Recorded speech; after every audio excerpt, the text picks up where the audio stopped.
forget we have that sometimes. What's going on, guys? Welcome back to episode number 87 of Hyperspace Hype. Evan, it's weird because we're in the 90s for my cup of tea, but that podcast started I think a full year after this one. So was it a full year? It's funny. We did a retrospective about with Carson a couple weeks ago. I'm like, I think it was a couple months later. Hyperspace Hype, when Mando season 1 started was when we started in 2019, fall 2019, and then we did our. It had to be a couple months because we did our Kong. When did Kong Skull Island come out? 2017, or not Kong Skull Island. The our first commentary. For Godzilla. Was that in 2021? Yeah. So I think we started in 2021 because it was a March release. So then our cup of tea was a few months before that. So it was I think middle of summer.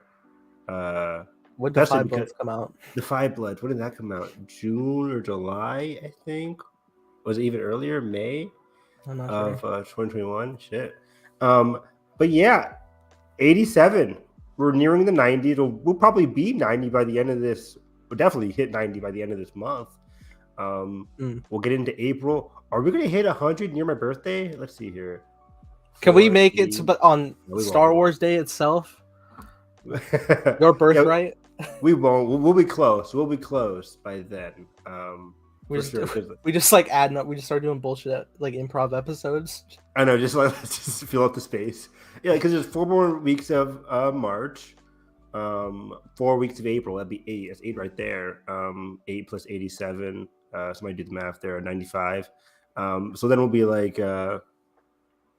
we'll be close. We'll be close. I just remembered the last episode you called out.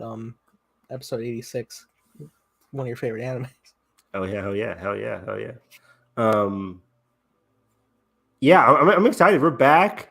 Mandalorian is back. Season 3, episode 1. Last week we talked about our thoughts going into Mandalorian season 3 in terms of what we hope we're going to see here.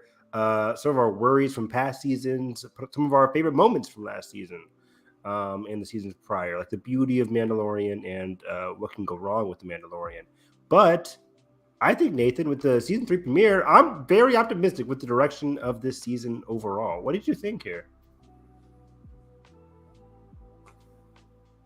Yeah. I hated it, Evan. Fucking, where's Ahsoka? I'm sure she's coming. I'm thinking we're back. I'm thinking it's a Rebel sequel, especially what we saw in Hyperspace. Oh no! Don't do that to me, Nathan. It's too soon. You know it's coming. You knew this was coming, Pete. Nathan, if there's one thing you're reliable for, it's the Peter Parker quote. It's that one quote. It's that one quote. Harry Osborn of it all. When I can't hear anybody call somebody a fraud without thinking of Amazing Spider-Man 2. These are both Harry Osborn quotes. No spoiler for Creed, but somebody said something. The word fraud got brought up, and I'm just like, oh my God, I can't escape it. Everywhere I look, there's a fraud. I see his face. I got them all, baby. But this is good. It's funny. Before we get in, Pedro, we talked about the Mandalorian press and the ups and downs there, but Pedro Pascal recently was there's a lot of cameos and surprises for the Mandalorian season 3 that I'm excited for people to see. I was like, oh. This happened before. Yeah, we went through this already. I've accepted what that show is now, though, so I'm fine. I'm still not accepting of it, but I'll be I'll be content with what we get, and I would deliver my my critiques along the way. Evan, all right. Let me pitch you this. We're still in the camp where Din is brainwashed. Yeah. He's still with this cult. We're gonna get into that, yeah. Now, picture, if you will, we get Sabine, but she's the one to snap him out of it. No. Show him the way. This is the way. Nah. No. No. I mean, I think Sabine would be a great. We talked about it last week, right? Sabine would be a great influencer. I hate that word. On Din, but just in terms of in terms of gaining a new perspective, I think most of it still, like I said last week, I hope it comes from himself, not a character we just watched on Rebels, who he has no connection to, really trying to change his big outlook. Like, it wouldn't make sense for Sabine, who he doesn't know, to have really changed the course of his character arc forever. But I think Grogu does, and I think Grogu will in his own weird way. Bo-Katan, maybe. I've not changed on Bo-Katan's arc this season, but I'm very curious. I'm more curious on where we can see Bo-Katan this season. But overall, yeah, I'm excited. This episode had Derby. It was just okay. For me, well, first off, what I was going to say was I think this episode had a lot of what I like about The Mandalorian. It felt small in scale, even though we're hopping between different planets and locations. It felt relatively contained within the contents of the Mandalorian Western style. Overall, I think as an episode, it was definitely set up, but it was perfect setup. It gave us a lot of things that I'm curious to see fleshed out and explored some more this season. And even though it was low on action, I think it was big on character intentions, motivations, and arcs moving forward. Overall, I think it's like my second favorite premiere. I mean, I think it's better than season 1, episode 1. Okay. Even though season 1, episode 1 gave us like the big ending of Grogu, which is hard to beat, but season 2 also gave us like great stuff on Tatooine. You hardly ever hear me say that, but great stuff on Tatooine with Cobb Vanth. I don't with the Tuskens. That was really cool. I still think my favorite episode might be the Marshal with the whole Krayt Dragon takedown. That was awesome. That was a great premiere. But this episode, I wrote down a lot of notes, and the more I wrote about it, the more I talked about it. I was like, okay, wait, there might be some more interesting things to talk about, especially as I talked about last week, that the mind symbolism pops up again here. And I'm very interested to go into that. Because, me and mythology, very interesting. Felt Disney-fied, family-friendly, lighten-hearted. It literally had a pun, how you can say it. It was good. What's the pun? Tell me what pun they're talking about. No, that's using your head when he knocks down the statue. That was great. I mean, I like that. He's been listening to Ellie's joke book. He this is immediately my thought. It's a small moment, but it's heartwarming that Din's becoming more human. He's becoming more open to the outside world. He's literally a caged human being. He's literally stuck. As we'll talk about it, he's stuck inside that armor. But he's becoming more human. He's becoming more open with the world and cracking jokes. This is a far cry from the Din that we saw in season 1. Not for the worse, but for the better, I think. He's growing as a character in these small ways, and I really liked that. I think Mando's has tracked by this point to be one of the better adaptations of Star Wars, taking the serialized Flash Gordon era that it was inspired by and fueling it for a modern age. Exactly, especially in live action. In terms of, are you seeing how a lot of these episodes he's doing not random things, but he's doing these side quests that also connect with the main plot? Yeah, we're going on the sweeping adventure. It's we have wacky creatures all about. I know it's all Star Wars, but just in the pursuit of this adventure, and a bit of humor here and there. One-liners by the heroine and all that. The same thing I say about the Bad Batch as well. Sometimes where it feels come on now, it's not that that's not that far gone. From where it was with the tone, that's literally a CW logo from where it was going out. Oh boy, Derpy, thank you for the views, and hopefully you're liking and subscribing. But thank you for the comment as well. I disagree. I think as somebody who was knee deep in the CW high era with the 100 Arrow, Flash, Legend of Tomorrow. I never got into Smallville, but I love Supergirl. Hell, this is a far cry from that, definitely in terms of dialogue. It's still not the most, great It's not dialogue. angsty, you know. Yeah, I mean, it's not angsty, and the dialogue isn't the best from this show. It's very simple. Favreau has a very simple way of writing. Hell, I would even say one of his best movies, Chef, doesn't have like the best dialogue, but it's very family friendly. It's very heartfelt, and that's really what is the most important part. Like, as long as the heartfelt moments come through for me, I think it's very good. Too short? I wouldn't say that. I think each episode, I really come against episode length. Yeah, at this point, I mean, hell, just even like with like Marvel films releasing, like as soon as like I heard the runtime of like the first Doctor Strange is like an hour 40, I was like, that's too short, too short. I need the grand epics. Even though, you know, my body is probably not the best for it. But, yeah, I think once the season comes out as a whole, maybe because it's hard. It's a show that we love. It comes out week to week, and yeah, this episode didn't deliver a lot of important events, but it did lay the groundwork. This is an important episode that lays the groundwork. I'm honestly impressed how well they laid as much groundwork as they did in that short amount of time. Exactly. And Derpy, again, I love you. Thank you for coming and watching us. Let's take away the Disney-fied stuff. Like, this is Disney, but like it's Lucasfilm more so than Disney. This is John's baby. I don't think this is John and Dave's baby. They're not going to be Disney-fied by anything. This has the same tone as season 1 and season 2. I mean, like I said, it's a bit lighter because the character is lighter. The character is changing. And the worlds that he's come across is changing because of him, as we'll get with Navarro. So it is different in terms of tone, but I think that's a good thing. It's symbolizing that Din is changing, and there's a lot of growth there. He's changing the locations that he's come across. Him and Grogu are like healing the world in a sense. When we first started off, you know, we're in like, you know, Din is a very closed off person. You know, he is a very like just like isolated mindset. The world, the galaxy we inhabit ain't the best because we just came off of a war.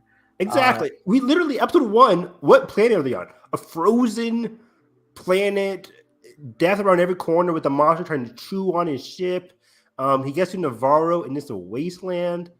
Now look at Navarro. Now look at like pristine. It's like what's the fucking city at the end of Return of the King? It looks so prosperous. You're asking the biggest Lord of the Ring fan. I'm not. Well, you know. Bo-Katan will become a villain, maybe. Mad, she will get redemption where she fights Mando for the Dark Saber because modern writing lately is going to happen or something similar. See, I disagree, but I think you're close. I think she'll be an antagonist, not a villain. She'd be an antagonist, but we'll get to Bo-Katan because I think her arc is one that I'm very interested to see. I trust John and Dave not to write her in a very simple way. In this episode alone, she felt very human, and we'll get to that. Human and regal in an interesting way. But let's begin, Nathan. We've covered it all over the place, but we start out here. We start off in Florida. In Florida, with the Florida man. Shot on location in the Everglades. Big old gator. It's real, baby. No, but actually, apparently that was called like a dinosaur turtle. But yeah. So what a way. Speaking of depth, what a way to start off. And I wrote this on my Twitter in my tweet about the episode. What a perfect way to start the episode off by giving us this indoctrination of Mando culture to this young boy. Yeah. Ben Solo.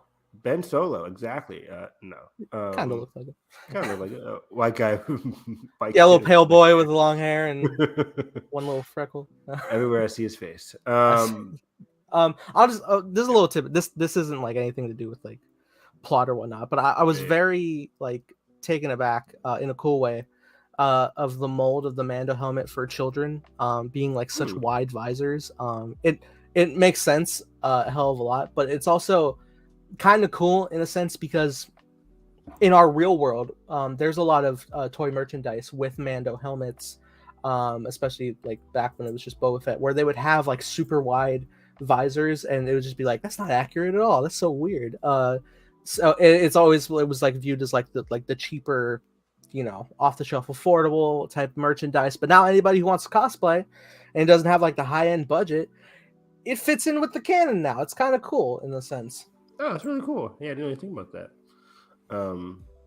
But yeah, we see the nation of this young boy And one could easily say, like, this is a reflection of what Din went through when he was a kid.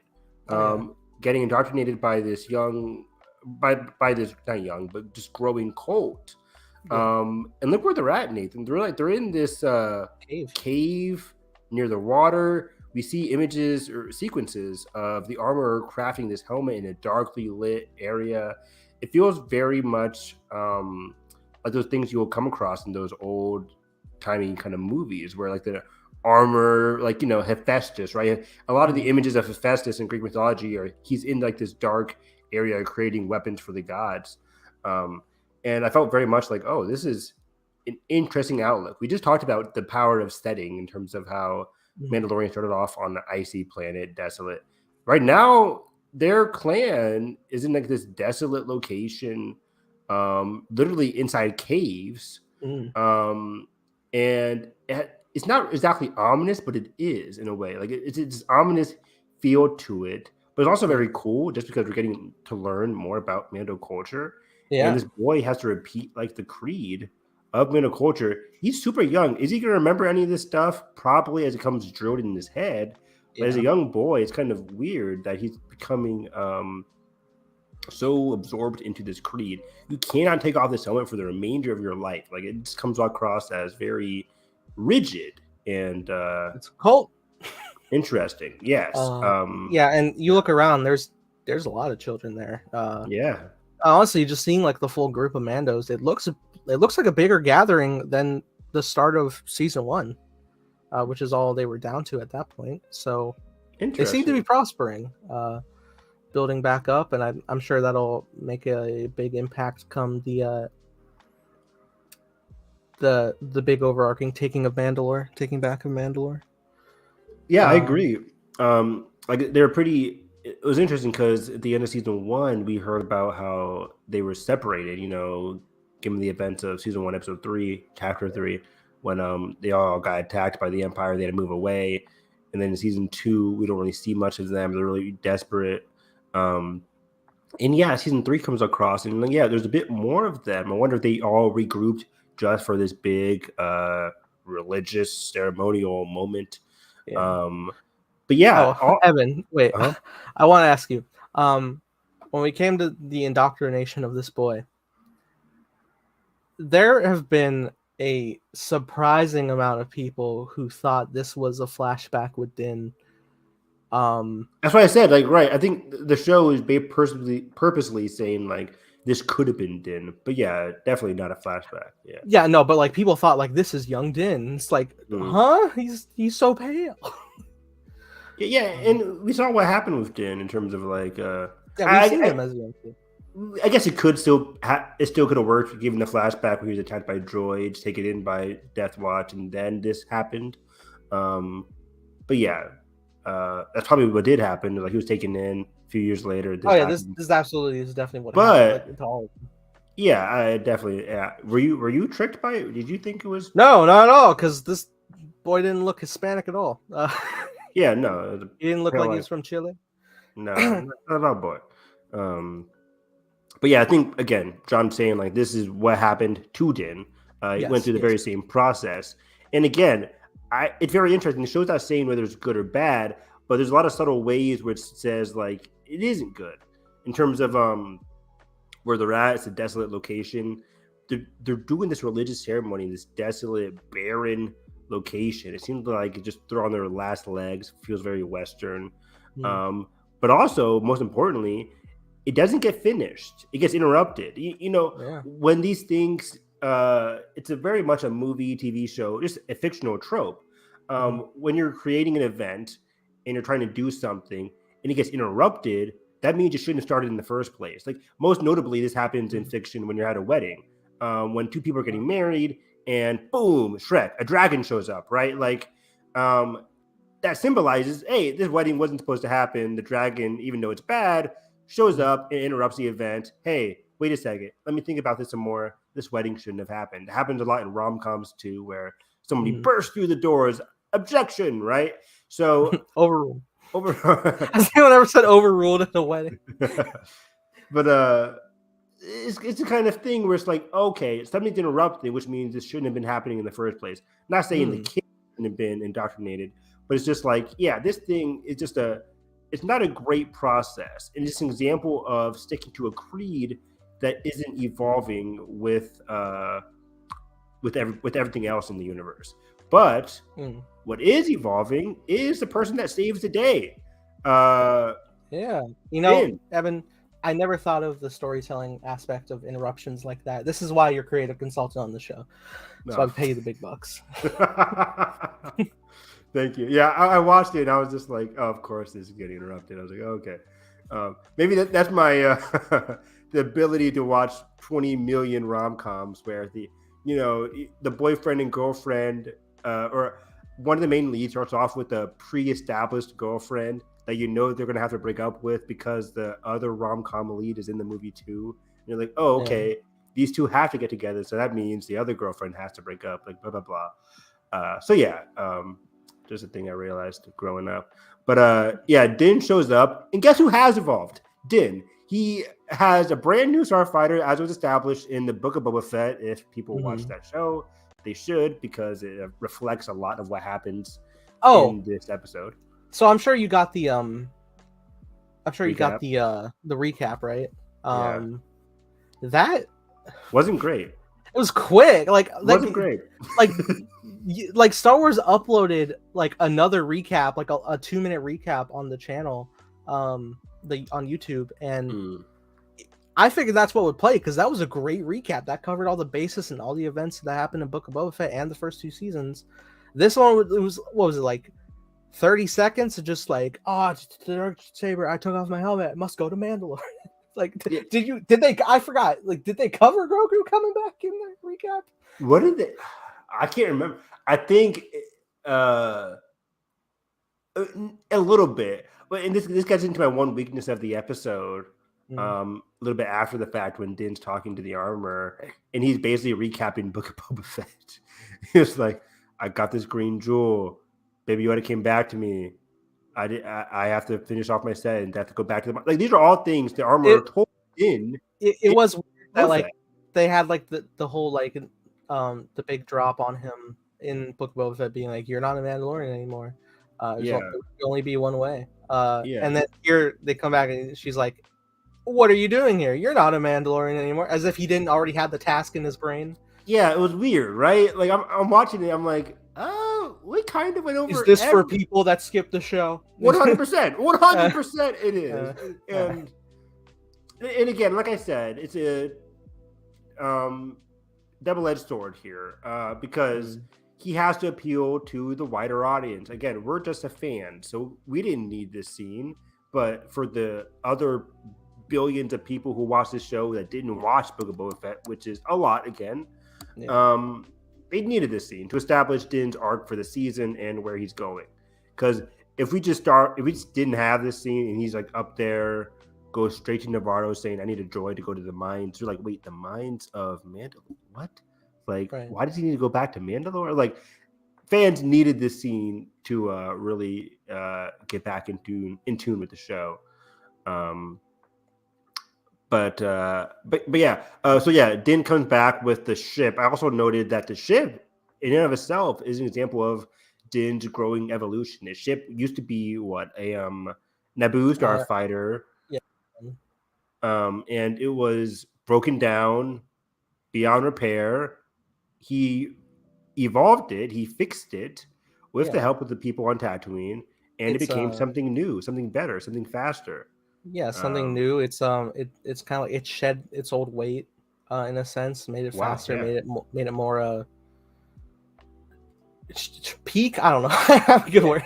No, you're right. Yeah, like that's a good word. It shed its old skin and it literally has a new tone of color on it. And it's better than before. This is what Din needs to become. And I think what I really liked about this episode is that it kind of answered my worries by overtly showcasing that Din has reverted. We talked about it, right? We're at the end of season 2, we're like, Din's going to revert because of the loss of Grogu. Granted, that didn't happen, but he did revert because he has Grogu, he has a Darksaber, but he's still going back to his old ways by still going with this creed, by still following the armorer's way. ways. So he's still reverting, and the show is clearly telling us he has, given a lot of the dialogue and what we see in this episode. Like in this sequence alone, he came in like a knight in shining armor, saving the day, literally. But then he has to go back into this dark cave, talk to the armor, and Nathan, does she say thank you? Not at all. No, not at all. Like immediate, he saved the entire clan who was about to get just eaten to death. Like I don't know if any Mando ended up dying. I don't think so. No. Oh wait, no, one was eaten, right? One was definitely eaten. Was it? I think so. I just remember a lot of them getting knocked in the water. I remember one getting. I swore one was eaten. Maybe, but I forget. Yeah, no. He comes in. He blasts it down. He saves the day. That awesome Mandalorian whistle. It's so good. So good. So he comes in, he lands, Grogu's there. It's all good. Like, haha, you're welcome. And he comes in, and she's just like, "You're not a Mandalorian. You fucking I'm like, come on. I don't like the armor. I know I'm not supposed to. Yeah. So many people do, and I'm just like, all right. She's like this. So people compared. She has the same role as Palpatine in Revenge of the Sith, where there are these dark. I was watching this good podcast. What do they call it? Because there's the same thing in Willow, in terms of like the dark goddess or the dark one above all. Really, where it's like these people that are super knowledgeable about the world, just like the armor, just like Sidious, just like Willow or people in Willow. People are super knowledgeable about the world, yet they selectively share their knowledge with the people below them in a way that creates obstacles. Where like Sidious is so knowledgeable about the dark side and the light side, the Force in general in Revenge of the Sith. But what does he bestow to Anakin? Only the things that are necessary for him to become dark, right? Yeah. It's like, hey, Anakin, there's a way to save one's life or cheat death. Just like go kill these kids. What? It's like, yeah, you want to save your wife? Go kill these kids. Yeah, go save your kids. What? Exactly right. Like it's creating like these selfish. He's appealing to his selfish desire and Revenge of the Sith by bestowing all this like knowledge that is like true in a way, but also like it's saved a little bit. He tapped into Anakin's weaknesses, his faults that he bent to his will. That effectively probably what the armor is doing is like, hey. Exactly. We took you from your family, whether they lived or not. Either way, we took you, and now you don't have anybody but us. So I know you'll do this because you need us. It's so interesting. This is something I commented on before the season started, where they're not bad people in a sense. Like they saved Din's life. They gave him purpose, which is when you're growing up, it's what you need. I talked about this in our Left Behind Last of Us video this week, where I'm like, Riley was so happy that after her parents died, spoiler for Last of Us episode 8 or 7, after her parents died, Riley was so happy that the Fireflies gave her purpose. She told Elliot, like, I might not have any parents anymore, but the Fireflies gave me purpose, and I was glad to be a part of them. I think Din's the same way, whereas like people have died, but the Death Watch and this group gave him a purpose in life, and it's been driving him ever since. And that's a good thing. People need purpose, but that's when you're a young adolescent. When you're growing to become adulthood, it's important to create your own path, your own identity. And right now, unfortunately, these same people that gave you a purpose are also the ones giving you obstacles towards finding a greater purpose.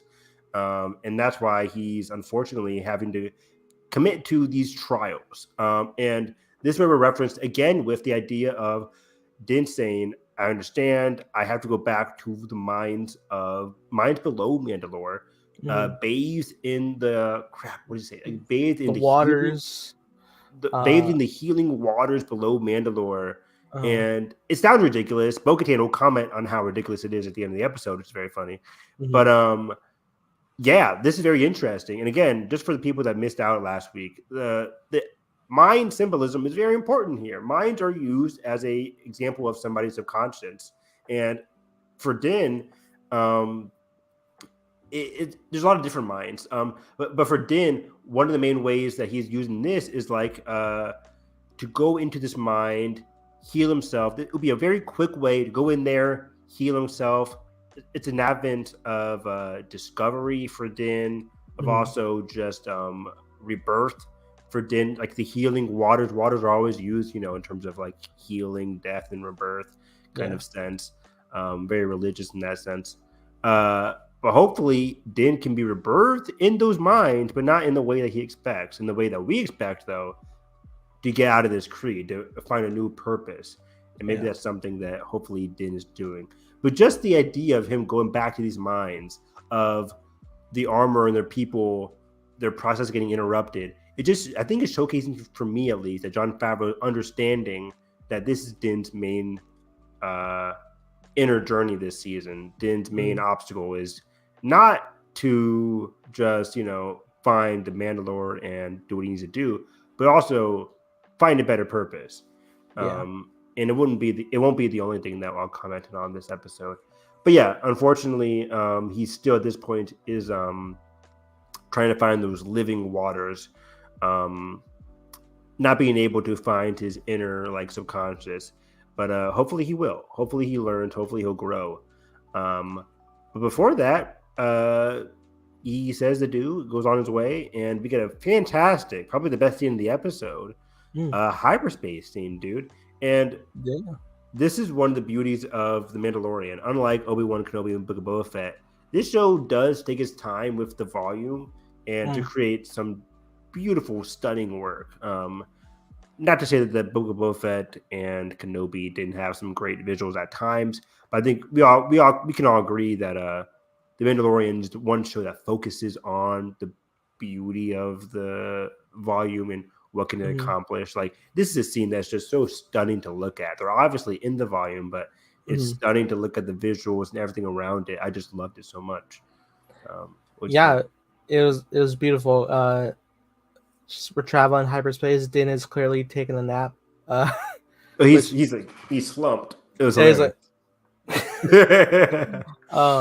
I was like, my boy tired. He's tired. Yeah, he must be tired all the time. He could be upset like those bitches. Like, I didn't even say thank you. Come on. Fucking, I'll show him. I'll show them. And Grogu's just chilling. He looks out, and we see like a little silhouette of something. Not so little, rather. No, not at all. And Evan, lost my mind. Lost my mind. I was shocked. I'm like, well, shocked, but not shocked, because this is Dave Filoni and Favreau. Dave is definitely the one that kind of incorporated this. But we are introduced to Purrgil, which is the first time we've seen it in live action. Second time we've seen it in general in Star Wars outside of Rebels Season 4, which introduced Purrgil as a way of these space whales that could, they breathed in some kind of gas or whatever, but in general, they able to traverse through their own natural means through hyperspace. And historically throughout the Star Wars universe, people said like they helped chart the hyperspace lanes a long time ago. That's how a lot of hyperspace lanes were crafted. The High Republic in general also dives deep into the advent of hyperspace travel with the graphs and the Santekas being able to carve out these hyperspace lanes based on the paths of Purrgil.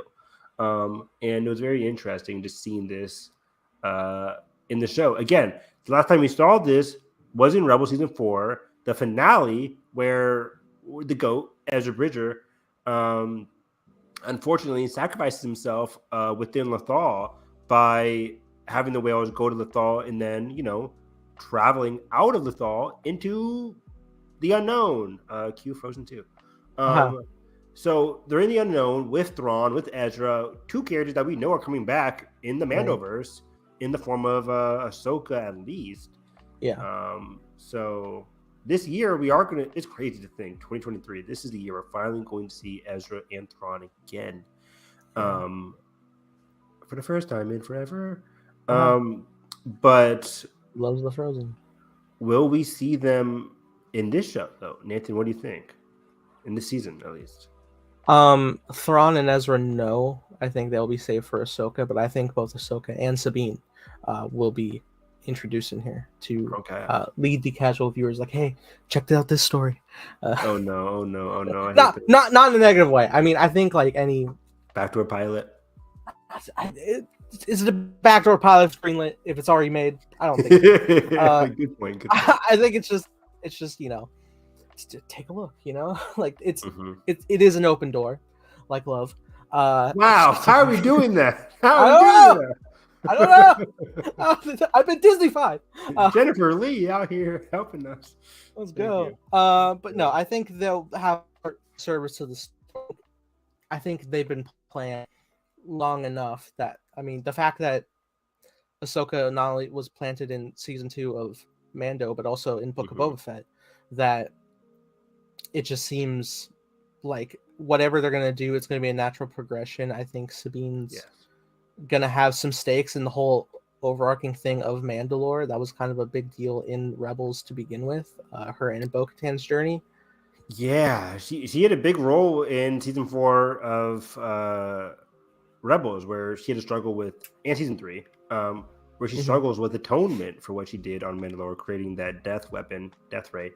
But then leading her people, but then giving that power to Bo-Katan, who has then lost it to Din now. So it's a cycle of regret and unfortunate circumstance here that has fallen upon our new character of Din. So I'm very curious to see where this leads with Sabine. But yeah, it was a great tease for fans, but for people who didn't know, just a stunning look at the visuals of this show and what can they accomplish. Oh yeah, and it's funny because I thought we were just gonna get the one, and I was like, oh damn, wow, they did that. And then you pull back, and it's a whole what's the term? Herd. Yes, herd is, it's not flock. Herd. Yeah. I was surprised. A pod, probably a pod. Space pod? whales. That's a thing. A pod of whales. Pod of whales. Yeah. Huh. Who's the teacher now, Mr. Harris? You are. Yeah, I didn't get a degree in English, did I? Me either. I'm a writer. Also, this just came to mind, but like we talked about the religious symbolism of like this kid kind of getting like a baptism at the beginning of this episode with like the water and everything. But also this felt very, Ten Commandments-esque. Like, when Moses splits the water and when they're traveling through, you can see the animals on both sides. Yeah, big old whale. We're mainly talking about Prince of Egypt, but Prince of Egypt. Same story.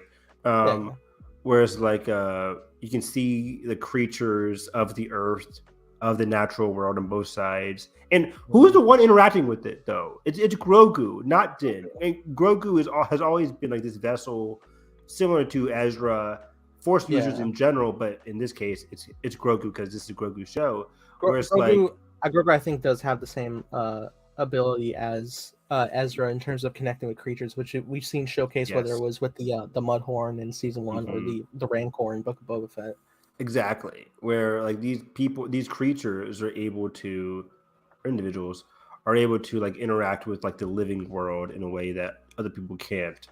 And again, it's a very positive thing. That's what Jedi are used for, to heal places or to interact with places of natural beings. So again, Grogu's kind of like our perspective character that's always going to be very important with Din's journey of like healing, of moving forward.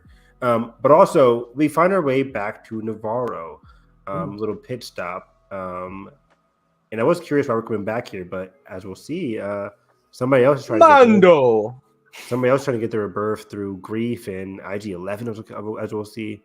But Navarro, we're here. And Nathan, this is a very different Navarro than what we've come across in the past. It's been 20 years.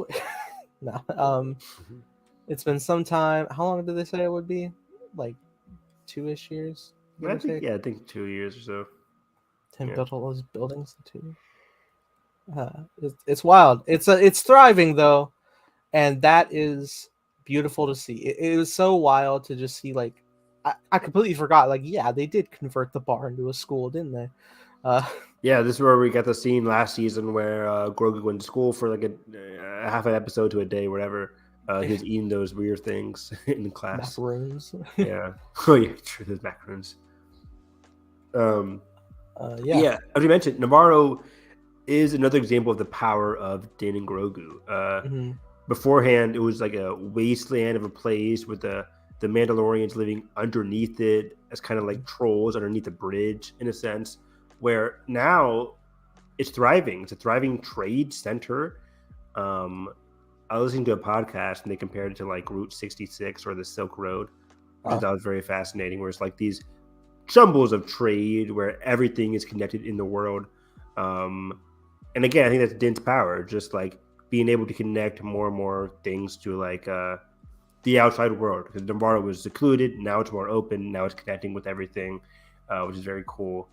So I really like how Navarro is growing. Grief has grown from a person who just hires bounty hunters to a guy who's trying to establish law and order. But unfortunately for Grief, Karga, Carl Weathers' character here, even though he's trying to establish law and order, he has no sheriff, and he still carries with him some shadows, as we'll get to with the pirates.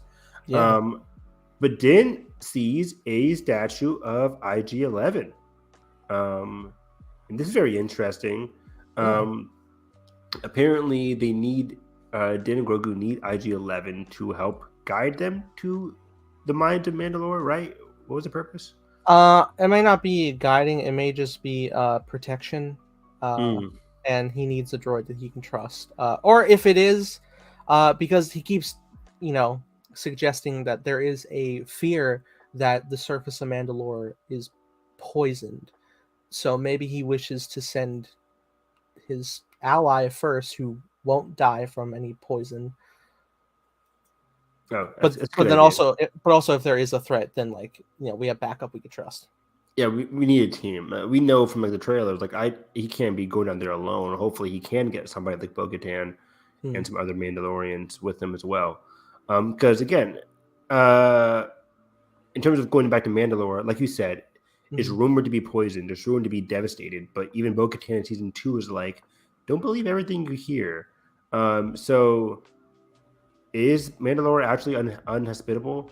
Are we going to get one of those sci-fi tropes where it's like, Earth is unhospitable? They go down to Earth and there's like natives living there who have been there for a long time. You're like, oh shoot, it's been hospitable this whole time? And that'd be crazy. But I'm very curious to see what happens. I think it's something I don't think it's going to be poisoned. I'm sure it's plenty hospitable, but even if it was, I think Bo's in the mindset of there's literally nothing left. What is the point? Exactly. It's going to come down to inner motivation rather than hospitality.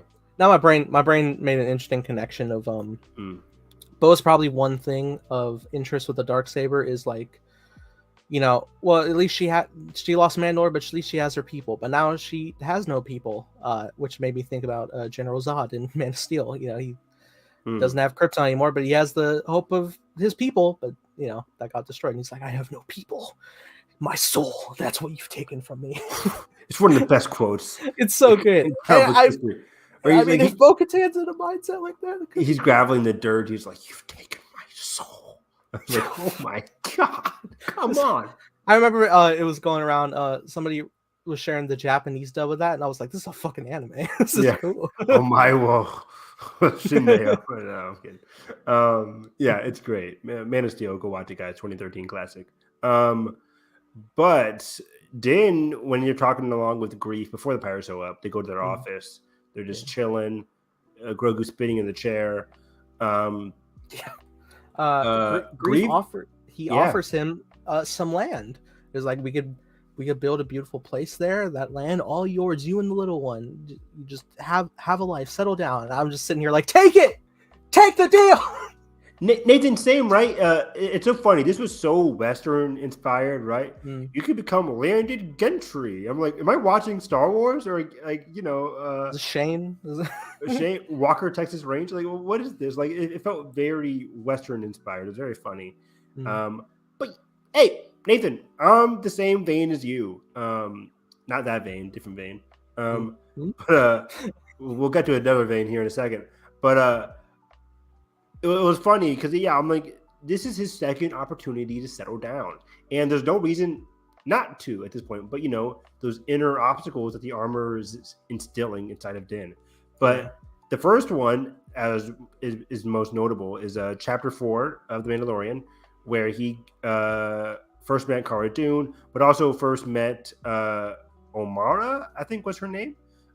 Yes. On this planet, this unknown planet, I forget the name of it already, but it had a beautiful village, great water, great trees, full of life, and he could have just settled there with Grogu, but he couldn't because he had a mission of delivering Grogu to his people.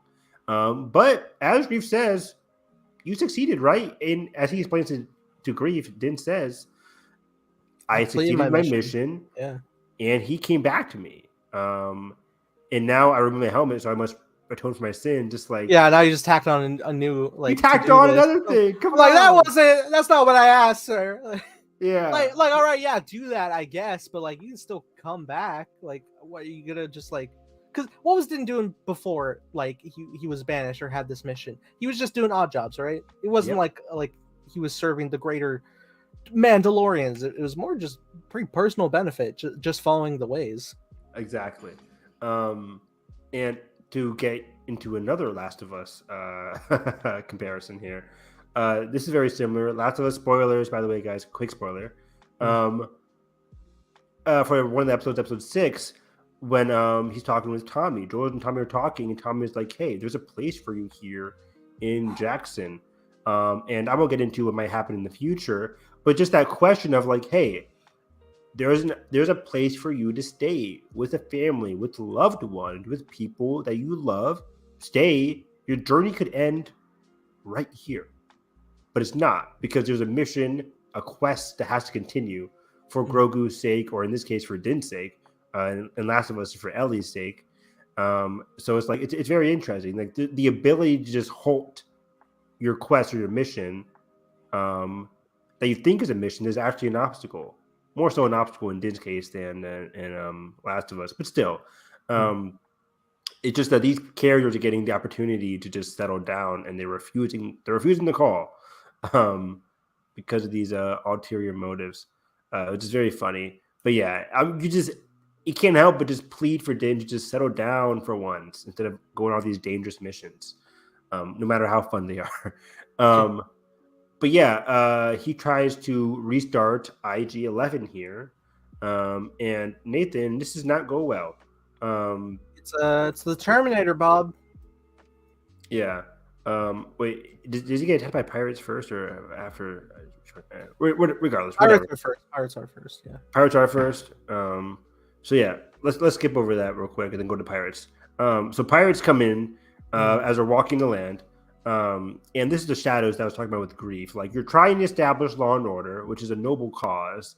But in the early stages, it's hard to establish law and order where there's still shadows to be had. There's still areas that need to be fine-tuned and cleaned. And fortunately, there's a healer in your midst in the form of Din and Grogu. So Din and Grogu are just watching it happen. And Grief kind of settles the situation in a very lawful way, saying like, hey, this is not a school anymore, or this is not a bar anymore. It is a school. Like, this is a place, instead of hiring pirates to go kill people or to go do some nefarious things. Yeah. We're now, we're a school. Schools are used to help foster the next generation. Again, part of the beauty and the light of Navarro. But the pirates don't want that. They want to revert back to their old programming, as we'll get to. They want to go back to what they used to do. Which is what Din's trying to do. Exactly, which was Din's in the process of doing. Like, just like the pirates can't escape change, pirates can't escape change. They're not accepting of change. And they want to go back to it the way things used to be. Din is changing, but also reverting. Like, he's changing in these ways that we can see, but in the ways that he can't see. And he's just reverting back to his old programming, or just like the pirates are. I want to get the clip of Adam Driver from Marriage Story just saying like, "You've regressed." Exactly. There's so many movie moments that we can just have on this podcast. Just like Just pull up clips. we need what's it called, a soundboard. I would love that, just to like play these clips and stuff. We need a Cody. We need someone who's gonna just display stuff. Yeah. Exactly. So yeah, it was very funny. The pirates get decimated by Grief and Mando. Yeah. But violence is a good thing because like they're about to pull their guns on them, so they're basically defending themselves before the pirates could do some damage. But of course, violence begets violence. So this is not the end we'll see of the pirates, as we'll see in this episode alone. Vane, this character is called Vane, by the way. The Vane is left alive to deliver a message to the other pirates that, hey, Navarro is not to be trifled with. Right. I'm sure that'll go over pretty well, right? Yeah, I'm sure Swamp Thing will be fun. Exactly. It's cool design. Swamp Thing, yeah, very cool design. IG-11. Yeah, IG-11. Back from the dead. Back from the dead. They're using the old parts here, which is just very cool and fascinating here. We used as many parts as they could salvage from the destruction of IG-11 to save everybody, and it works for a second, but then he attacks half his body, like horrifically, tries to attack Grogu, just like the pirates were trying to go back to their old ways. IG-11 physically went back to his old ways, his old programming. Dan, this is the theme. This is the theme of the season, isn't it? Right? Like, this is why I was so optimistic about this episode, where I'm like, oh, John is overtly, not even subtly anymore, overtly saying like things are regressing, reverting back to their old programming. As Din says after the fight, he's like, must have reverted back to his old programming, which was the theme of the season for Din. So again, because they're tackling it in this first episode, I'm way more optimistic that John knows what needs to happen with Din. So I'm very curious to see where that leads. But yeah, so in order to fully fix IG-11, we meet some Anzellans. Anzellans are these fuzzy creatures that people came to love in The Rise of Skywalker, played by Babu Frick, right? Babu Frick? Babu Frick, yeah. The Moaning Myrtle from Harry Potter. Moaning Myrtle, actress from Harry Potter, voices Babu Frick. And these guys. Wow. Yeah. Holy shit. And I did not know that. Interesting. Yeah, they're funny little guys. The pervert Moaning Myrtle? Listen. Harry was naked in the tub. I know! Which is there's a whole can of worms, because I mean, Harry, I mean, look. I'm just saying, like, if it was me back in the day, I wouldn't be so Jesus. Trying to get with the ghost, Nathan. Why not, right? It's a magical world. It's a magical world. Oh boy. Is there? God, there has to be like some Harry Potter couple where like one of them's a ghost, right? Sure. I wouldn't be surprised. Interesting. Yeah. I mean, I would love to make that. You truly die then in Harry Potter? I mean, the whole ghost thing is now I'm in a whole can of worms right now. I think she became a ghost because she was cursed or something like that. Oh. I don't think she intentionally wanted to become a ghost. Well, Nearly Headless Nick seems pretty all right. He seems to be thriving in Hogwarts. Well, he's stuck in Hogwarts. He is, but he's still just like, oh, hello. Yeah, he's having a good time. He's a very kind guy. Is Myrtle stuck in the bathroom? She's stuck in the bathroom. I'm pretty sure that's the. Are there baths in the bathroom? It's called a bathroom. I mean, yeah. Restroom. Oh, well. Yeah. People need to bathe in Hogwarts, Nathan. Are there exorcists in Harry Potter? Big point. Maybe.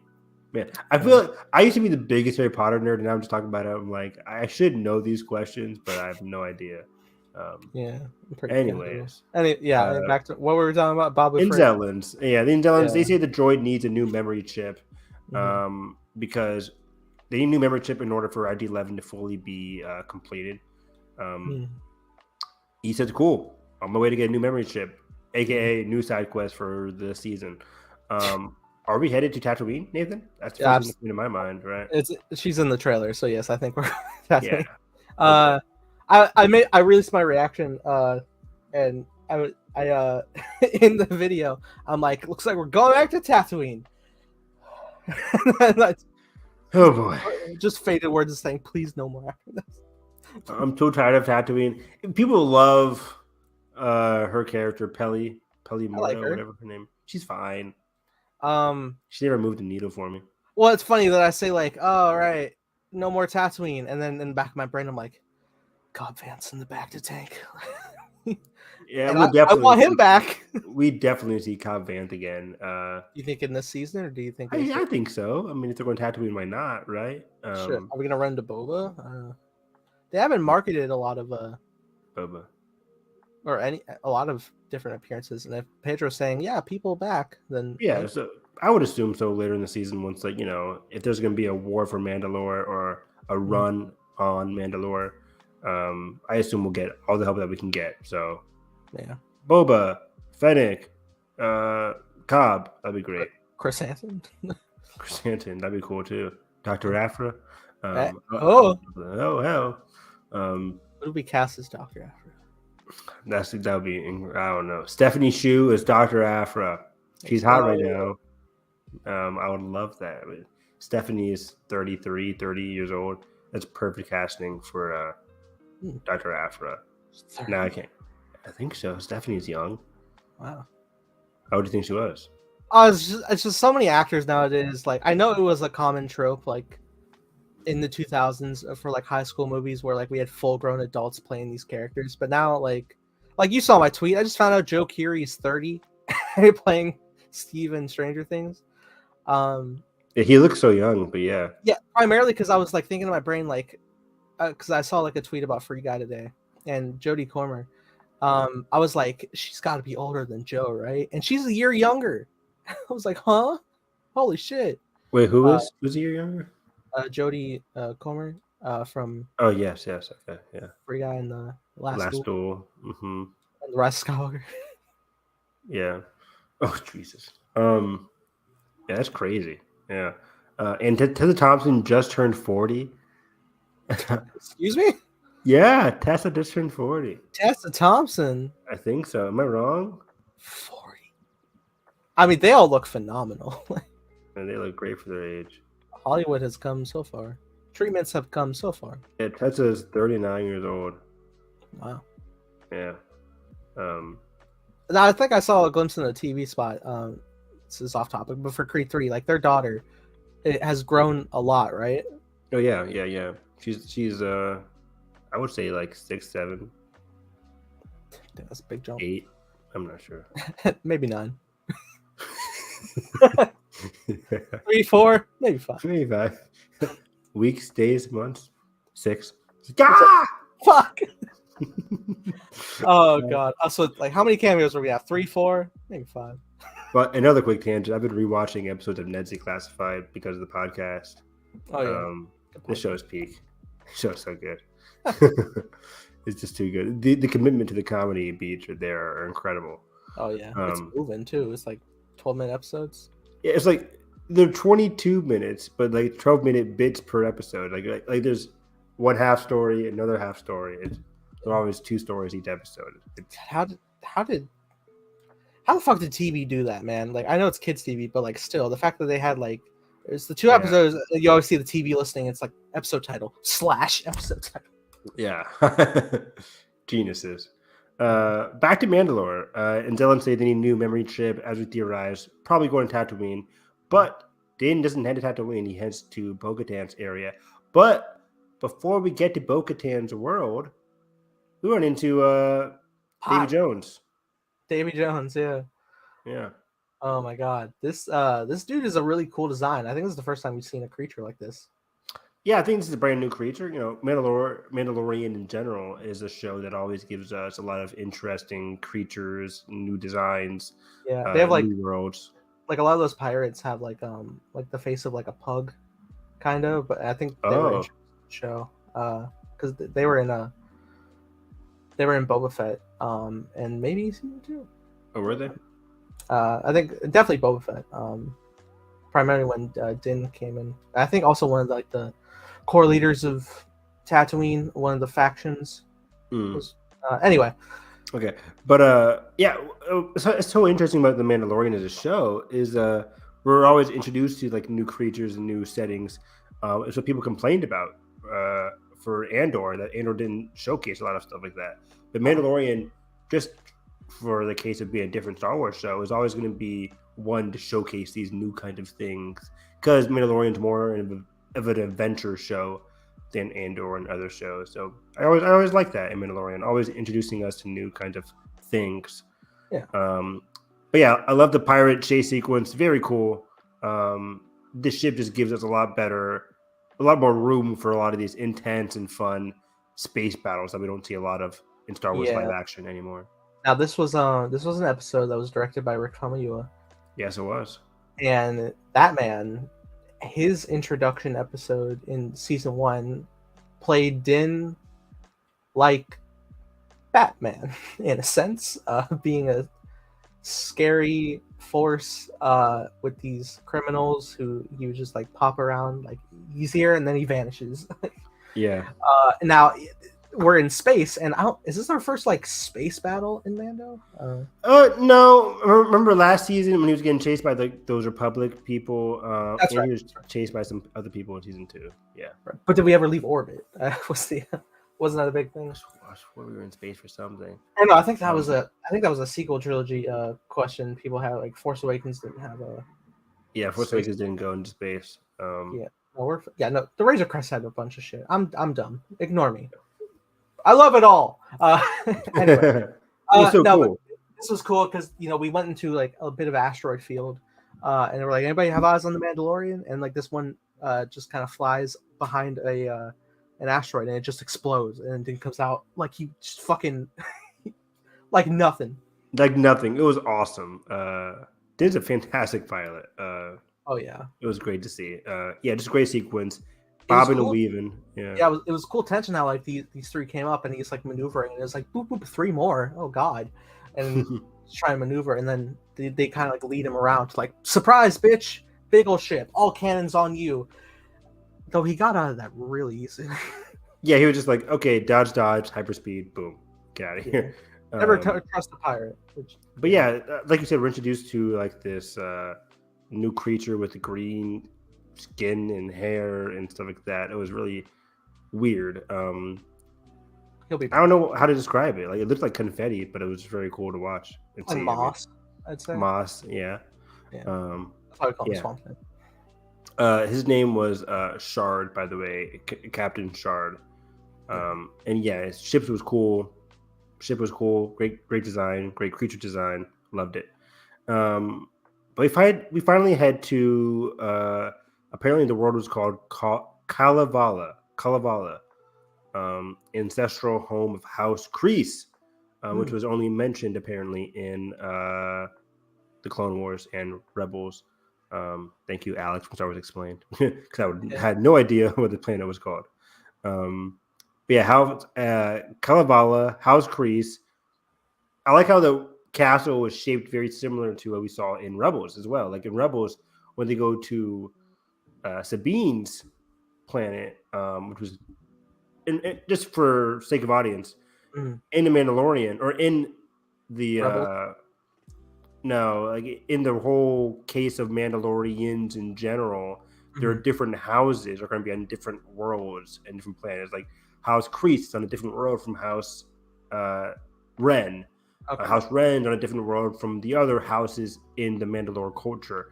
Like House Ren on like this icy planet with the all glass like windows, glass and stone. And then we see House Kreese here's on a cliff. It's raining, but also full of like glass and clear glass and stone as well. So similar architecture a little bit, but different planets. So different houses on different planets is very cool. Just like how in historical time, knights had different like locations, different kingdoms that they served on. And Din has a park outside and just like walk all the way to Bo-Katan was very funny. I'm like, Bo-Katan, you couldn't put your throne a little bit closer. God damn. No, I would walk thousands of miles for her. Oh, geez. Yeah, your favorite character here. You know. She's great. I love her. Can you But blame? yeah, Bo-Katan, and we see her sitting down. What I like to call, I wrote this down, the regretful or the dejected king look. This is something that you see a lot in anime, where in Attack on Titan there was like this dejected king who was just like sitting with a fist to his face, just like bored out of his mind. Her helmet, in this context, her crown is off to the side. Exactly. In this case, Bo-Katan the same way. She's slumped, helmet off on the side, not even close to her, and she's just like she looks tired. She looks exhausted and just dejected, rejected, or she's dejected because her people rejected her. It's funny how should I break this down? Bo's people, as she explained, left her because I guess because she doesn't have the Darksaber. Is that why they left her? Yeah.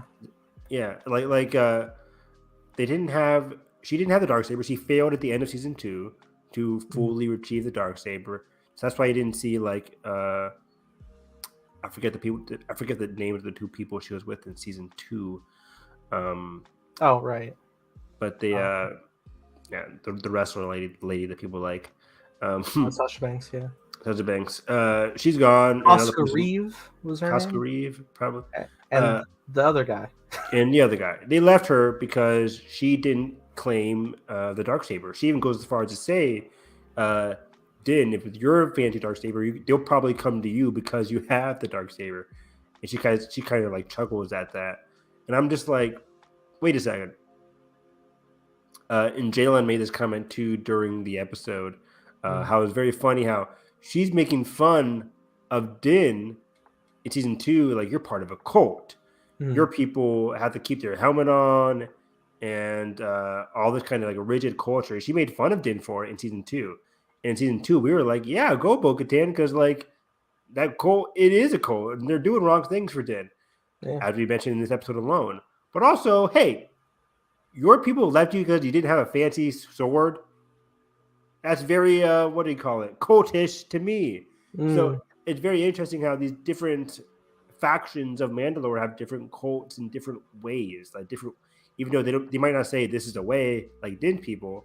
They have different ways. They have different creeds that they follow that are not very healthy for the people within it.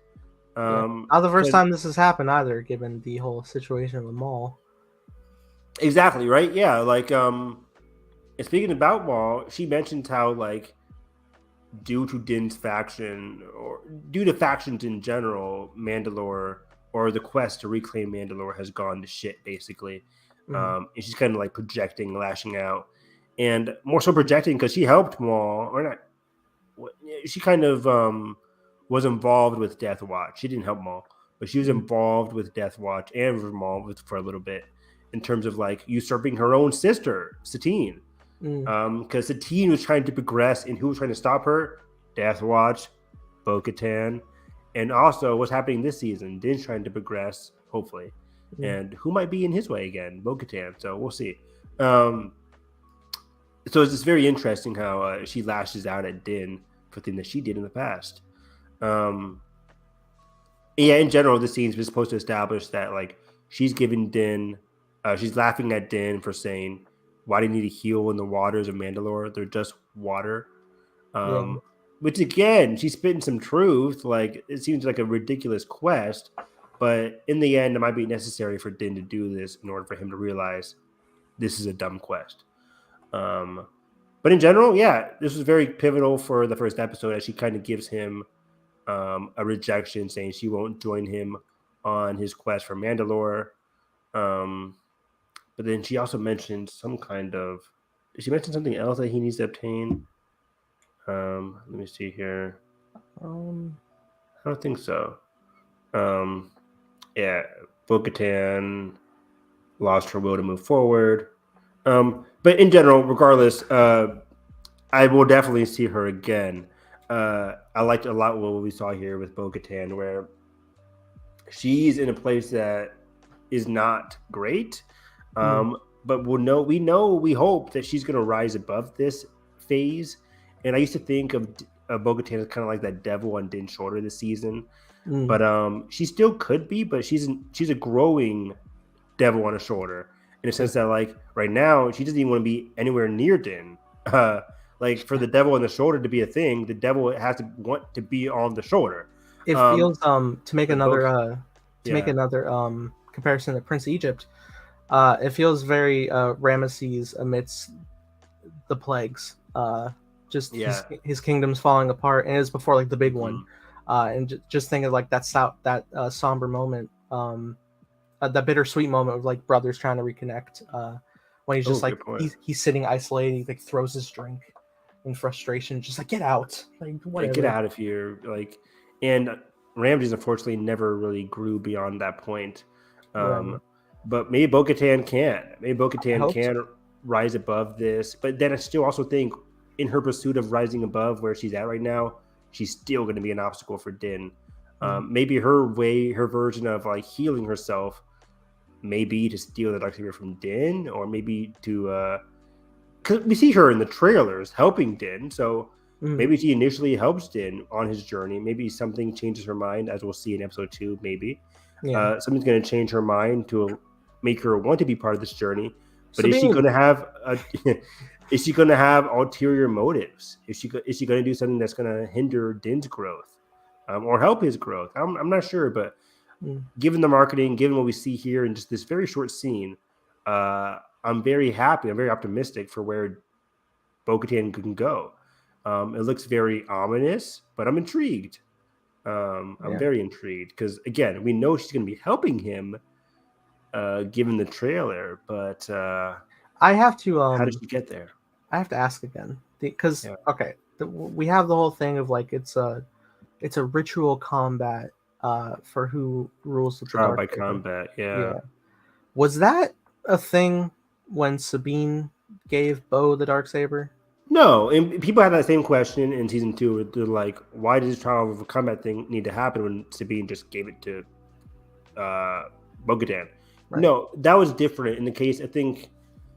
Oh man, how did Star Wars explain it? I think he said Sabine willingly gave it to Bo-Katan. Bo-Katan accepted it, but because there was no trial by combat for it, I think they explained like because after that it still went to shit. So like in general that wasn't a good thing that Sabine did. I'm not sure. Maybe I'm just talking on my ass here, but Sabine's gesture for Satine or for Bo-Katan didn't really last. So I think Dave's saying like even though it worked in the moment because that's what they needed in the moment, it didn't really help because as we know, Bo-Katan's plight against the Empire does not go well. Empire destroys Mandalore, ravages it during the original trilogy, as also Giancarlo Esposito says, like during the original trilogy, there was a Night of 1,000 Tears or whatever, and that's why it was just ravaged. But now, post original trilogy, there can be some healing possibly. We'll see. So yeah, like that wasn't a thing then, but now it is now, to make it more right.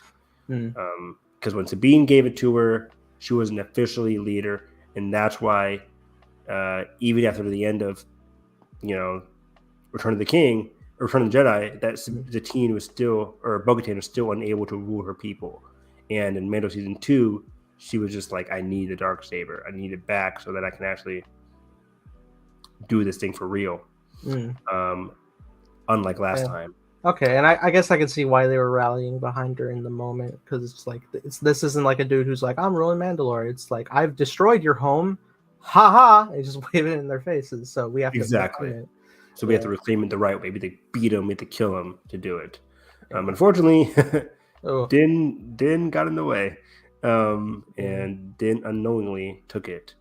So yeah, I think the whole Darksaber, I like that it was brought up here in this conversation. I think the Darksaber is going to be important moving forward, maybe. Or at least I wonder what the ethical mindset, or what the mindset of the Mandalorians on either side are, or I guess in the side of Din's cult.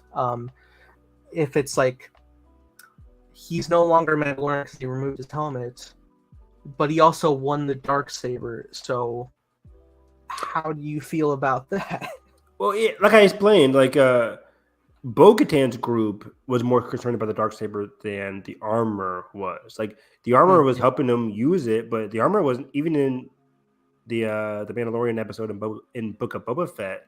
She wasn't saying now you have it, now you can rule your people. She didn't care about that. She was just saying like you need to be able to use it to keep yourself alive and to become a proper Mandalorian. So much so that she had to train him. He had to fight. He had to go through that mini trial just so he can be able to use it and continue on his quest.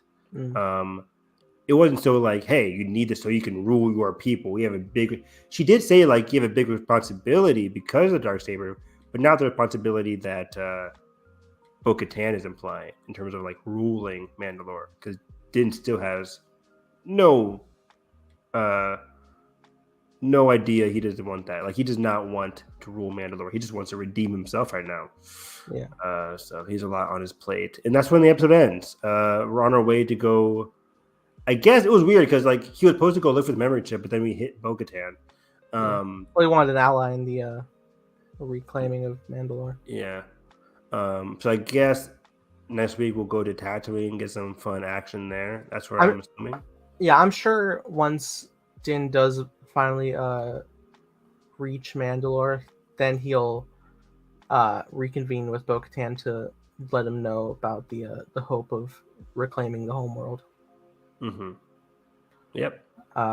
When do you think he'll get to the waters? Like what episode? Halfway through. Halfway? Makes sense. I'll say episode 5. I'm still 4 or 5. I'm still in the dark of what our main overarching antagonist is going to be for the series. I mean, we got pirates set up, but I mean, other than that, I think it'll be Bo-Katan. I think she'll be our ally for a good half, and then maybe grow into an antagonist. I'm not sure. We do see Imperial forces in the trailer a bit, don't we? Yeah, like and the person who plays like the Doctor in yeah, he's on Coruscant. There's a whole thing there. He's on Coruscant, or it could be Hosnian Prime. People have said as well. Oh, but yeah, the Doctor guy did say like we're going to be exploring more of his motivations and the whys of that character. We're making Snoke, baby. Don't do that. Listen, you could do that and still just be like, you know, it would have no resolution. So why? Oh no, it wouldn't. But I mean, if there's like a big overarching, give me a Mandalorian resolution. Don't give me a see you next time in a movie resolution. Well, yeah, but I mean, I don't know. We're already in the greater world, aren't we? I don't know. We are, but the Bad Batch can't resolve the Empire really, but we're still fighting the fight. Yeah, they are, but they have their own inner plot of their own Kaminoan, like what happened on Kamino. Like they have their own plot. Yeah. The latest episode, I also think is I know I need to check it out. It dives into that, yeah. Which I also feel like is also leading to Snoke. You know. Yeah, I mean, that would make more sense, but it also ties into like the Omega, like there's an inner struggle there that makes the Bad Batch compelling. Like, what's the inner struggle? What were the clone pods in season 2, Evan? What were they then? I don't care. All right, I don't care if you care. They're there. They're there. So hopefully it can get resolved in a way that's like compelling for Din and not compelling for the audience, or not just compelling for the audience. Yeah. It's like, hey guys, these are cloning things, and Din's like, okay, cool. Maybe it could be used to give some deeper motivations for Gideon. I don't know. Make him a more better. Depthful villain, yeah. Yeah, hopefully. That's what I'm hoping for this season. So yeah, Gideon's still out there. Pirates are always going to come back, and then I think Bo-Katan as our third hero who grows into an antagonist figure. She won't be a villain. She won't die or anything, but yeah, she'll just prove to be an obstacle. I think later on for Din, maybe. Mm-hmm. I'm not sure. But yeah, overall, solid episode. We talked about this for way more than I thought we would. We're an hour and 20. Shit. Haha. Oh my god, hour 20. Jesus. There we go. That's a full episode of The Last of Us. Exactly. So yeah. Before we end, The Acolyte, a brand new Star Wars show coming out next year.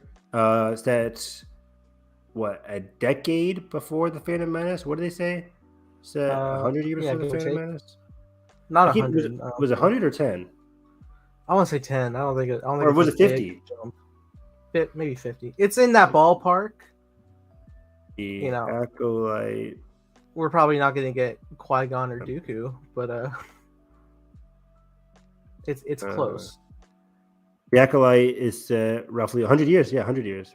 100. Jeez, all right. Takes place around 132 BBY. Just Yoda then. I don't know. Yeah. What is that? Is it Sith? What is that? Is the Acolyte following Sith? I believe so. Yeah, that's the rumor. The rumored plot is like I don't want to get into rumors actually for the plot, but we'll see when the show comes out because it could be wrong, could be right. But I think it does follow Sith characters or a Jedi character and a Sith characters looking for something. Maybe I'm not sure. Anyways, we have some directors attached, exclusively from Discussing Film. Alex Garcia Lopez is directing one or maybe more episodes of The Acolyte, at least one episode of The Acolyte. For people who don't know Alex Garcia Lopez, he was a director in Daredevil, among other things, but most people in this fandom know him from Daredevil. He directed the incredible season 3 action sequence when Matt escaped from prison. God damn. What a great one take. I'm still like within like the last year or so I finally saw season 3 of Daredevil and I was so blown away by the season, but especially that scene was just wow. Matt went through it. Oh my god. What an episode. Great directing. I'm very happy that he's on board. Like he's in like the Marvel Lucasfilm family, so it makes sense. Very exciting. Very, very exciting. Yeah, like we said, Daredevil is a great show. Has like those dark tendencies that might be getting in The Acolyte. So I'm very excited. Also on board is Kogonada, director of last year's After Yang. He also had one of my favorite movies of the last decade in Columbus, featuring Haley Lou Richardson and John Cho. Great movie set in Columbus, Ohio, about a girl looking for a bigger purpose in her life. She's stuck caring for her mom. John Cho comes in as a new settler into the area, and they kind of bond over their love of architecture, and it's just a beautiful movie about growth and stuff. After Yang, also a movie about like growth and family and connection, memories. Great director, loved his work in After Yang, loved his work in Columbus. Very, very excited to see him join the Star Wars family. Like, this is a director I never thought would ever join the Star Wars family. He seems like such a A24, indie filmmaker that, wow, for him to be doing a Star Wars movie, or a Star Wars TV show, this is like Rick Famuyiwa coming in. Like, Rick came from a small background, did Dope, and then came in. It's now an executive producer on Mando. So, I love these two directors. I'm very excited to see The Acolyte, of course. I think The Acolyte is going to be the next big Star Wars thing, with the whole looking for Jedi, Sith behind the scenes, cat and mouse game going on there. Of course, Leslie Headland is still executive producing and writing and possibly directing some episodes as well. So Leslie Headland from what's it called? She was in Russian Doll fame, most notably on Netflix. Also has some other comedic backgrounds as well. So everything I've been hearing about Acolyte is just phenomenal. So cannot wait for The Acolyte. We're in for a good year, 2024, with Acolyte and Andor in the same year next year. That's going to be fun. But yeah, that's about it. that's about it. Yeah. Yeah. Um, Do you have anything else? Secret War. No. Oh yeah. Before I end, I've been catching up some Star Wars comics. Ooh. The Hidden Empire is about to end. I just read issue number 4, the last issue of the Hidden Empire. The Hidden Empire is Kira's the third part of Kira's like trilogy that took place between Empire and Return of the Jedi. Started with War of the Bounty Hunters, then she had Crimson Reign, and now it's Hidden Empire. This last issue, it's going to settle the battle between Kira versus Vader and Sidious. She's My using God. something. She's using something called the Fermata Cage to potentially trap both of them and kill them. Well, They want to destroy the cage because they believe that there's a Sith Lord hidden within the cage. And if there is, they got to kill that Sith Lord. But right. Kira could potentially be lying to them. I think she is lying to them just so she can get them within the cage and just take away their force powers or kill them. I don't know what's going to happen. But we know Vader doesn't die, and Sidious don't die. So what's going to be Kira's legacy? They both very much still have their power. They both very much still have their power. So I'm very curious. Is she gonna make it, Evan? Is she gonna make the first issue of this whole entire saga, whole entire run, War for the Bounty Hunters #1? Let's just know that this is a tragic tale for Kira. It's like told through the perspective of one of the characters via a hologram. It's like, I'll tell you the story of Kira, but just be known that this is a tragedy. And I'm just like, yo, is Kira going to die at the end? I really don't want her to, but she's going against the 2 strongest Sith Lords of all time. Even if she doesn't die, she's just going to be alone. She's going to fail. Yeah, she has to fail, but Charles Soule, the writer, knows that. He knows that she has to fail. So I'm confident he's going to create a compelling ending for her character that isn't just, well, I failed, the end, guys, but like, what's going to happen to her? I'm very curious because he's done such justice with her character. I'm very curious to see how he ends it. Hopefully in a heartfelt way. That's Star Wars for you. Like, heroes can fail, but they can fail in a meaningful, impactful way. Yeah. So we shall see. I gotta read this comic. Yeah, it's a great run. Again, all you really need to read is like the 4 issues of War for the Bounty Hunters, the 4 issues of Crimson Reign, and then the 4 issues of Hidden Empire. Along the way, those main comics, intersect with what's going on in the Vader comic, what's going on in the main Star Wars comic, what's going on in Dr. Aphra, and what's going on in the Bounty Hunters comic. I'm not reading the Bounty Hunters comic, but I heard it's really good. I'm only reading Aphra, Vader, and the main Star Wars run. Yeah. And they do connect, but it's not imperative that you read them to understand the main Kira's plan. So it's basically going to be like a 12-issue series. I heard a big omnibus, a whole collection coming out at the end of the year for her character and for this whole big trilogy event. But what else am I doing? Next week, Star Wars Jedi Battle Scars comes out on Tuesday. That's a book it's a novel that takes place before Jedi Survivor. I will be reading that starting next week. So I'll be giving you guys some my thoughts as I read along it. I've heard very good things from some good queer representation in the book. I heard it's a great adventure, very Marin focused for Marin fans out there. Very exciting. I love her character. For Star Wars fans, she's the Dathomir survivor that Cal comes across on Dathomir. I think I heard a tidbit, whether it's a reflection of the game or the novel, that she may be having trouble with her power. Oh, interesting. Oh, wow. Yeah. So, yeah. Part of me is like, she has a big focus in this novel, apparently. Hopefully that doesn't diminish her role in the sequel game, because we haven't seen her at all in the sequel game preview so far. And that has me worried. But we'll see. That's about it, though. That's it. All right, look at that. It's funny. We're just like, wow, yeah, we went a while. In comparison, we've gone like 3 hours in the past. Yeah. Better get out now. Yeah, I mean, next week, we could do a double dose of Bad Batch and Mando.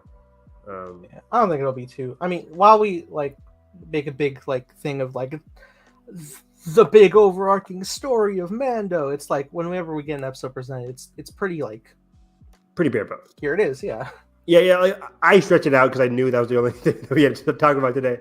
Sure. But when it comes to other episodes, I'm pretty sure they're going to be pretty lean, especially because Mando is very action focused. Next week's gonna be 1:10. Fuck. Fuck, I know. Yeah, this was a 30-minute episode, or 32 or so. So episodes are gonna be longer, episodes are gonna be shorter. We'll take it where we go. Yeah. But this was fun. I'm glad Mandalorian's back, and again, it bears repeating. I'm very optimistic for the direction of this season based off of this first episode. Hopefully, he can stick the landing this time for me. Yeah. But overall, you guys can find me on Twitter at HarrisEv9, reacting to a lot of different anime. My favorite show, Attack on Titan, had its first season 3, part 1 aired, or the final season, part 3, part 1 aired yesterday, and it was spectacular. So if you're an Attack on Titan fan, you probably already saw it, but it was incredible. I loved every moment of it. Cried a bunch. It's one of those moments where I'm like crying. I'm like, my eyes are like stinging because the tears getting in my eyes. I'm trying to wipe away the tears as I'm watching the episode. Yeah. It was very awkward. I had to pause it. It was bad. But then the action's great. The adaptation is just wonderful. It's beautifully dark and depressing and cruel. But that's Attack on Titan for you. There's not a lot of light in this show, but when there is, it's beautiful. What else am I watching? Blue Lock was incredible today. My Hero was great today. I plead people to watch Trigun Stampede. It's a 3D animated show, and usually I'm not a fan of like these CGI shows because they look weird, but CGI in Trigun is done so well, especially with the facial expression. So I would recommend Trigun Stampede, Western sci-fi anime, really fun. Besides that, Demon Slayer had another trailer last week. New season starts up in literally less than a month now. So that's very exciting. But yeah, Harris EV9 for all my Star Wars anime thoughts. There you go. Follow me at _TimeBlazer, making a show called Time Blazer. Very excited about it. I've been making it for 10 years. No big deal. I'm hyped. I'm tired. Yeah, I've like barely begun in retrospect, man. It's the beginning. If you're intrigued on what that is and you want to get like a proper like lockdown, like what the hell is that?